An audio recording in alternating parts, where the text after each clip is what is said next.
అందరికీ నమస్కారం. నేను మీ గంటే ఉష. నా మిత్రులకి, శ్రేయోభిలాషులకి, సబ్స్క్రైబర్స్కి మంచి మంచి కామెంట్స్ తోటి నా వీడియోస్ని ప్రోత్సహిస్తున్న నా అభిమానులందరికీ కూడా కృతజ్ఞతలు, శుభాభినందనలు. రేపు వైశాఖ శుద్ధ సప్తమి ఆదివారం. రేపు ఒక దివ్యమైనటువంటి యోగం కలుస్తోందండి. చాలా అదృష్టవంతులం. అంటే ఈ కాంబినేషను చాలా రేర్ అనమాట. వచ్చినప్పుడు పట్టుకోవాలి మరి, ఇంట్రెస్ట్ ఉన్నవాళ్ళు. ఎలా? రేపు ఆదివారము సప్తమి కలవడం చాలా విశేషం అంటారండి. కాబట్టి భానువార సప్తమి రేపు. ఇంతే కాకుండా పుష్యమీ నక్షత్రం, పుష్యార్క సంయోగం అంటారు ఇది.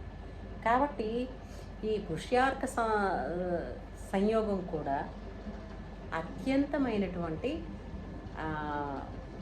శుభ ఫలితాలని ఇస్తుంది. అంటే సహజంగా ఆదివారం అంటేనే సూర్యుడికి మనం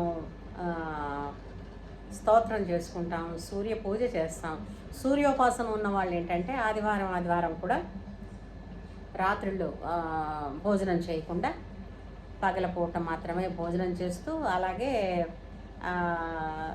ఏమిటది ఉల్లి, వెల్లుల్లి ఇలాంటి మసాలాలు కాకుండా మిగిలినవి తినేవాళ్ళు కూడా ఆ రోజున ఈ మత్స్య మాంసాదులు తినకుండా, మద్యం సేవించకుండా, ఇలాంటివన్నీ చేయకుండా నియమనిష్టలతో ఉంటారు. ఆదివారం నాడు నియమనిష్ట చేస్తే ఆరోగ్యం బ్రహ్మాండంగా ఉంటుంది. ఎందుకంటే ఆరోగ్యాన్ని ఇచ్చేదే సూర్యనారాయణమూర్తి కాబట్టి ఆరోగ్యం బాగుంటుంది.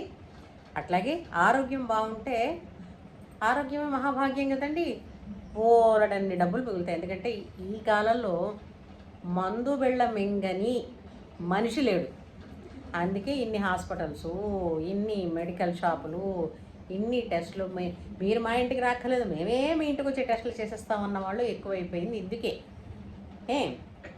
అయితే రేపటి రోజున మాత్రం ఖచ్చితంగా ఇంతవరకు మనం అనుకుంటున్న పనులన్నీ అవలేదు అని కొంచెం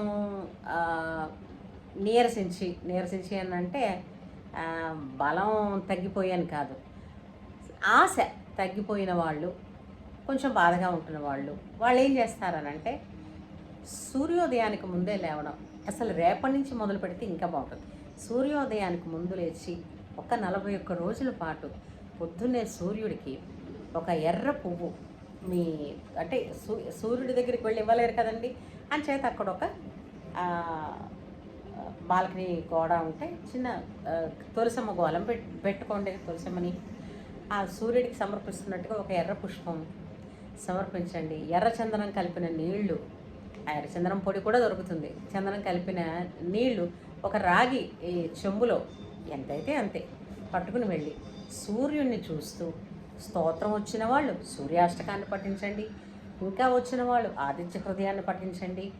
అది కాదండి, ఇది కాదండి, మేము ఊరికే దండం పెడతామండి, పోనీ పెట్టండి. సూర్యుడి వైపు తిరిగి ఆ అర్ఘ్యం నీళ్లు పోస్తూ అందులో, ఎందుకంటే ఎత్తుగా ఎందుకు పెట్టాలి ఆ గోళం అని అంటే మీరు సూర్యుడికి ఇస్తున్న అర్ఘ్యం మన కాళ్ళ మీదే పడకూడదని, అందుకని గోళంలోనే పడేటట్టుగా ఇచ్చేసి ఆ పువ్వు అక్కడ సమర్పించేసి సూర్యనారాయణమూర్తికి నమస్కారం చేసి, నమస్కార ప్రియుడు ఆయన చేసేసి వచ్చి, వీలైన వాళ్ళకి కొంతమంది సూర్యోపాసన చేసే వాళ్ళల్లో ఒక నియమం ఉంటుంది. ప్రతి ఆదివారం ఆవు పాలతోటి, ఆవు నెయ్యితోటి, బెల్లంతో, బియ్యంతో అంత పరవాన్నం వండి, అంటే నీళ్ళ చుక్క కూడా పోయకుండా పరవాన్నం వండి సూర్యనారాయణమూర్తికి నివేదన చేసి అది ఇంట్లో ప్రసాదంగా అందరూ పుచ్చుకోవడం అన్నది ఒక పరిపాటి. కాబట్టి రేపు భానువార సప్తమి కలిసింది, పౌర్ణమి ముందర వచ్చినటువంటి పుష్యార్క యోగం. కాబట్టి రేపటి రోజున ఒక సంకల్పం చేసుకుని ఏదైనా ఒక పనిని, మీరు అనుకుంటున్నటువంటి ఒక మంచి పనిని ఆరంభం చేసుకున్నారనుకోండి, ఖచ్చితంగా అయి తీరుతుంది. మళ్ళీ మీరే నాకు కిందన కామెంట్ సెక్షన్లో పెడతారు కదా. అంచేత రేపు ఈ భానువార సప్తమితో కూడినటువంటి ఈ పుష్యార్క యోగాన్ని మాత్రం వదులుకోవద్దు. అది మొట్టమొదటిగా ఆరోగ్యం ఇస్తుంది. ఆరోగ్యం ఇస్తే మీకు తెలియదండి బాబోయ్, బోల్డ్ డబ్బులు మిగులుతాయి మనకి, అవునా కదా. అందుచేత పుష్యార్క యోగాన్ని పట్టుకుందాం. భానువార సప్తమిని జార విడుచుకోకుండా లేచి సూర్యుడిని నమస్కారం చేసుకుని మన పనుల కోసం రేపు సంకల్పం చేసుకుందాం. వీలైతే అపరాజితా దేవి స్తోత్రం ఇప్పుడు ప్రతిదీ గూగుల్లో దొరుకుతుందండి, ఎవ్వడూ ఏం చెప్పక్కర్లే.